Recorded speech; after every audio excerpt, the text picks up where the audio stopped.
I have often argued that the episode in which the Jewish people acquired its name when Jacob wrestled with an unnamed adversary at night and received the name Israel is essential to an understanding of what it is to be a Jew. I argue here that this episode is equally critical to understanding what it is to lead. There are several theories as to the identity of the men who wrestled with the patriarch that night. The Torah calls him a man. The prophet Hosea called him an angel, Hosea 12 verses 4-5. The sages said it was Samuel, the guardian angel of Esau and a force for evil. Jacob himself was certain it was God.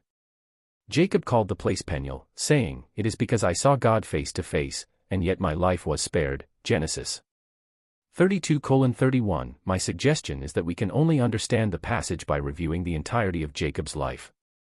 Jacob was born holding on to Esau's heel. He bought Esau's birthright. He stole Esau's blessing. When his blind father asked him who he was, he replied, "I am Esau, your firstborn." Genesis 27 verse 19. Jacob was the child who wanted to be Esau. Why? Because Esau was the elder. Because Esau was strong, physically mature, and a hunter. Above all, Esau was his father's favorite. Isaac, who had a taste for wild game, loved Esau, but Rebekah loved Jacob. Genesis 25 verse 28. Jacob is the paradigm of what French literary theorist and anthropologist René Girard called mimetic desire, meaning, we want what someone else wants because we want to be that someone else. The result is tension between Jacob and Esau. This tension rises to an unbearable intensity when Esau discovers that the blessing his father had reserved for him has been acquired by Jacob, and so Esau vows to kill his brother once Isaac is no longer alive. Esau selling his birthright to Jacob. By Matthias Stamm, 1640s. Jacob flees to his uncle Laban's home, where he encounters more conflict. He is on his way home when he hears that Esau is coming to meet him with a force of 400 men.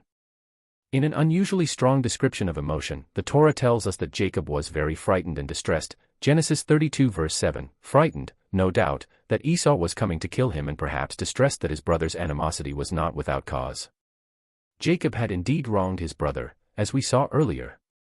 Isaac says to Esau, "Your brother came deceitfully and took your blessing." Genesis 27 verse 35. Centuries later, the prophet Hosea says, "The Lord has a charge to bring against Judah. He will punish Jacob according to his ways and repay him according to his deeds." In the womb, he grasped his brother's heel. As a man, he struggled with God. Hosea 12 verses 3-4. Jeremiah uses the name Jacob to mean someone who practices deception. Beware of your friends, do not trust anyone in your clan, for every one of them is a deceiver, Akav Yaakov, and every friend a slanderer. Jeremiah 9 verse 3. As long as Jacob sought to be Esau, there was tension, conflict, and rivalry. Esau felt cheated, Jacob felt fear. That night, about to meet Esau again after an absence of 22 years, Jacob wrestles with himself. Finally, he throws off the image of Esau, the person he wants to be, which he has carried with him all these years. This is the critical moment in Jacob's life.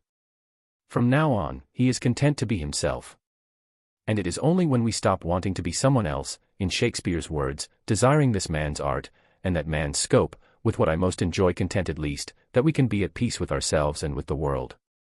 This is one of the great challenges of leadership. It is all too easy for a leader to pursue popularity by being what people want him or her to be, a liberal to liberals, a conservative to conservatives, making decisions that win temporary acclaim rather than flowing from principle and conviction. Presidential advisor David Gergen once wrote about Bill Clinton that he isn't exactly sure who he is yet and tries to define himself by how well others like him. That leads him into all sorts of contradictions, and the view by others that he seems a constant mixture of strengths and weaknesses. Leaders sometimes try to hold the team together by saying different things to different people, but eventually, these contradictions become clear, especially in the total transparency that modern media impose, and the result is that the leader appears to lack integrity.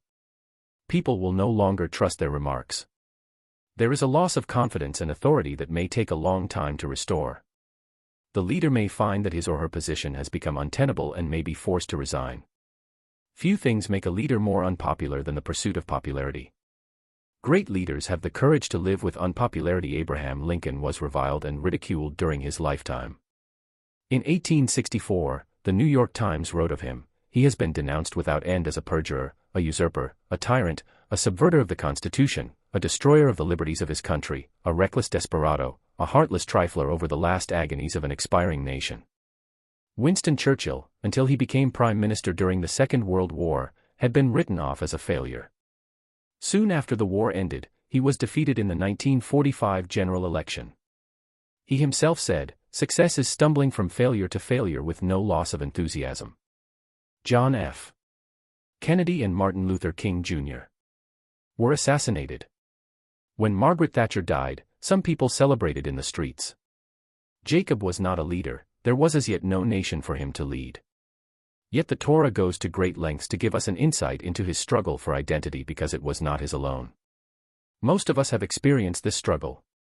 The word avat used to describe Abraham, Isaac, and Jacob means not only fathers, patriarchs but also archetypes. It is not easy to overcome the desire to be someone else, to want what they have, to be what they are. Most of us have such feelings from time to time. Girard argues that this has been the main source of conflict throughout history. It can take a lifetime of wrestling before we know who we are and relinquish the desire to be who we are not. More than anyone else in Genesis, Jacob is surrounded by conflict, not just between himself and Esau, but between himself and Laban, between Rahel and Leah, and between his sons, Joseph and his brothers.